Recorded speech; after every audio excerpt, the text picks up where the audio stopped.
On pourrait faire de ce monde un havre de paix, un monde raisonnable, un paradis. Avec un peu de recul, en prenant le temps de réfléchir sur le désordre qui règne aux quatre coins de la planète, de mon côté, j'ai une réponse, ou plutôt une idée, qui pourrait tout changer. L'idée m'est apparue suite à une observation particulière et une analyse approfondie sur la manière dont est dirigé le monde. Nous sommes nombreux à constater que les systèmes mis en place se sont essoufflés et possèdent de nombreuses lacunes. Nous n'arrivons même plus à faire de distinction entre les démocraties et les autres. Les libertés se réduisent comme peau de chagrin. Les gouvernements et monarchies se ressemblent comme deux sœurs jumelles. La liberté d'expression est une des grandes victimes de ces systèmes abscons qui ne semblent pas prêts à lâcher du lest. Les injustices de plus en plus présentes, des populations qui ne croient plus aux paroles endormeuses de leurs dirigeants, de plus en plus de pauvres et des riches qui vivent dans une indécence inouïe, dans le mépris total d'une population en détresse.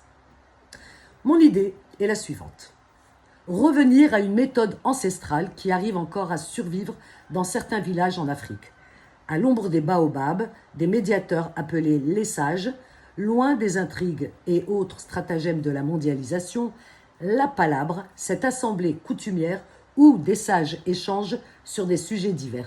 Des décisions concernant le village, trouver des solutions aux différents conflits entre citoyens ou familiaux, ne laissant jamais personne sur le bas-côté. L'entraide et la solidarité sont fondamentales.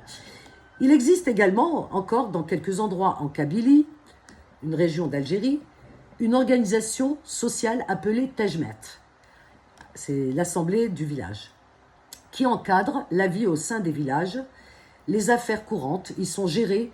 On s'y retrouve pour régler les conflits, discuter et prendre des décisions. Un idéal de démocratie participative qui fonctionne selon un modèle ancestral de prise de parole et de délibération participative. Les rangs de ces assemblées étaient historiquement réservés exclusivement aux hommes. Mais on y voit de plus en plus d'assemblées de femmes se former, prendre la parole et ainsi prendre part aux décisions collectives.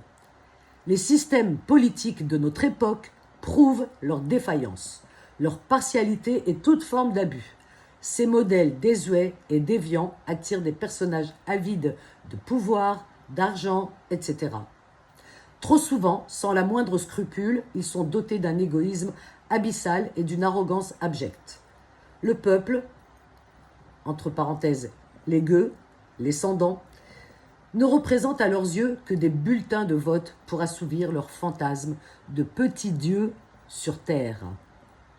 La vraie démocratie se trouve du côté des systèmes ancestraux. Les décisions devraient être prises par les masses laborieuses, celles et ceux qui font tourner les pays, et non des hâbleurs aux mains lisses qui n'ont jamais été trempés dans le cambouis.